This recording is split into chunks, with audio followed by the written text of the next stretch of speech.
जो पैसे गिनते थे, क्या कुछ कहना चाहेंगे? क्या पक्ष है समाजवादी पार्टी?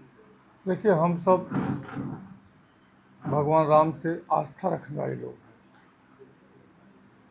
और ओछी राजनीति कतई नहीं होनी चाहिए। हम लोग तो पहले से ही कहते थे कि यहाँ सियासत नहीं होनी चाहिए, और जहाँ आस्था हो वहाँ सियासत की जगह अलग है, आस्था अलग है।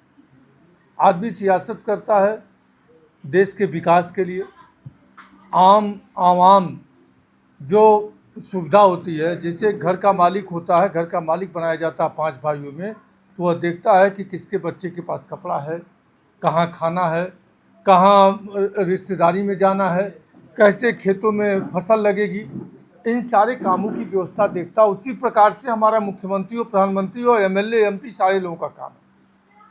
लेकिन कुछ ऐसी पार्टियां हैं जो भगवान से जोड़ करके आज हम लोगों की आस्था पर ठेस पहुंचाई गई है, और शुरू से, आज से नहीं, यह बहुत दिनों से हम लोगों की आस्था के साथ खिलवाड़ किया गया।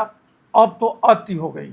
अति यह हो गई कि आपने देखा होगा, पहले ज़मीन के पर जो 2 करोड़ की ज़मीन थी, सेम डे की रजिस्ट्री को 20 करोड़ में रजिस्ट्री करवाई गई, 18 करोड़ में रजिस्ट्री करवाई गई, निर्माण कार्य में धांधली। और उसके बाद अति तो तब हो गई जब हम लोग अयोध्या दर्शन करने जाते हैं रामलला के। हम लोगों की ज़िंदगी और मरण का सवाल होता है, जुड़ा हुआ होता है, और उसके बाद कोई सीमा नहीं होती है हम लोगों की। और उसमें भी अगर जो यह हो जाए कि हम लोग जिस चढ़ावा के साथ भगवान के भोग के लिए, वहाँ के मंदिर के उद्धार के लिए, वहाँ की व्यवस्था के लिए लोग जाते हैं, तो अपने जेब को झाड़ के आते हैं। और यहाँ तक झाड़ के आते हैं कि एक टाइम का भोजन नहीं मिलेगा तो चलेगा, रास्ते का कष्ट हम सह लेंगे, लेकिन हम वहाँ दान पेटी में दान दे के ही आएंगे। हम सारे हिंदू और सनातनी यह करते हैं। जब से हम लोगों ने जाना कि दान पेटी से दान की रकम ही गायब हो गई, तब से हम लोगों के अंदर अब जो भाव थे अयोध्या के प्रति, अब ये रोना ही हो रहा। हम लोगों का मन, आत्मा ये रो रही है कि हे प्रभु, हम लोगों के सामने ऐसे भी दिन आएंगे जो हम लोग कभी सोचे नहीं थे। ऐसे दुखद कुछ भी नहीं हो सकता है। जो लोग भगवान के नहीं हो सकते हैं, वह कतई किसी के नहीं हो सकते हैं।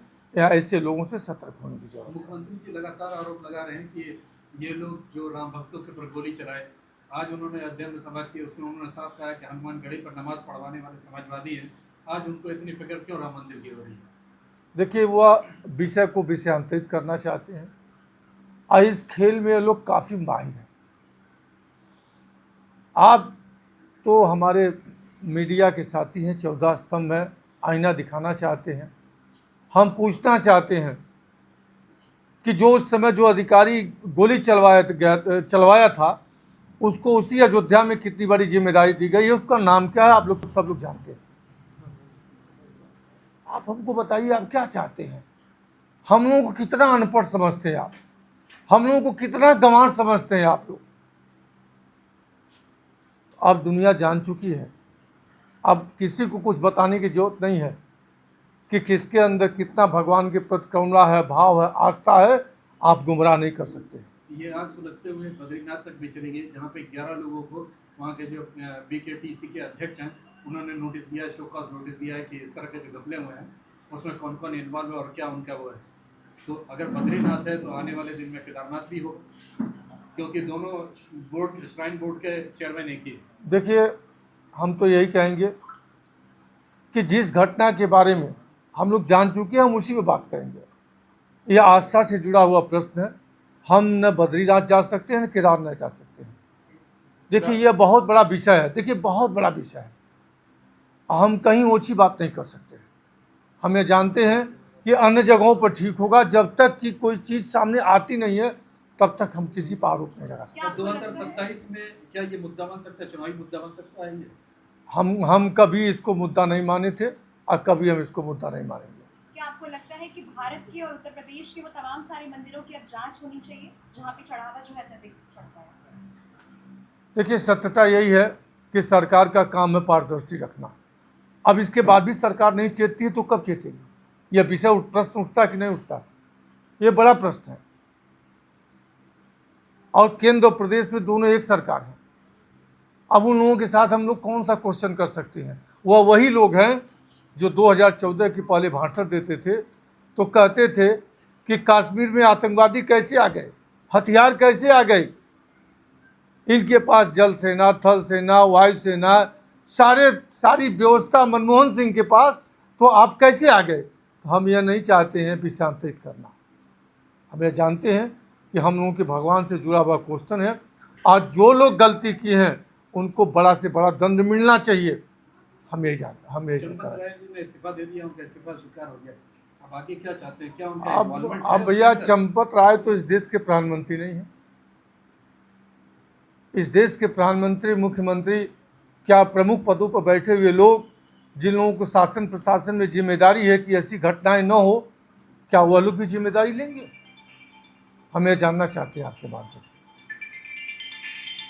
हम चंपत राय को तो हम क्या कहें, जो लोग चंपत राय को व्यवस्था दिए और जिन व्यवस्था के तहत चंपत राय आए, आज इसके पहले उन लोगों ने क्या खेल किया था उसके योग्य कभी थे नहीं। लेकिन हम कहना चाहते हैं, क्या सरकार में बैठे हुए लोग आज जो दूसरे को आईना दिखाना चाहते थे 2014 के पहले, जो बार बार कहते थे कि किनकी सरकारें हैं, हम आज पूछना चाहते हैं क्या इसके पीछे भी नेहरू जी का हाथ है? अगर होते अभी बोल दें कि इसके पीछे भी नेहरू जी का हाथ है। ये कि कोलैबोरेशन में किसको आप मुख्यमंत्री देखेंगे? हम तो यह चाहते हैं कि ऐसे समय पर 2027 और 2032 की बात न की जाए तो बेहतर है। आप इसको राजनीतिक मुद्दा न बनावें। हम लोगों के भगवान से जुड़ा हुआ, आस्था से जुड़ा हुआ एक प्रश्न है, इसको यहीं तक रहने दें। हम आपसे यह हाथ जोड़ते हैं। जब यह बात आएगी तो हमसे आप बात करेंगे तो बात करेंगे। हम लोग बहुत आहत हैं।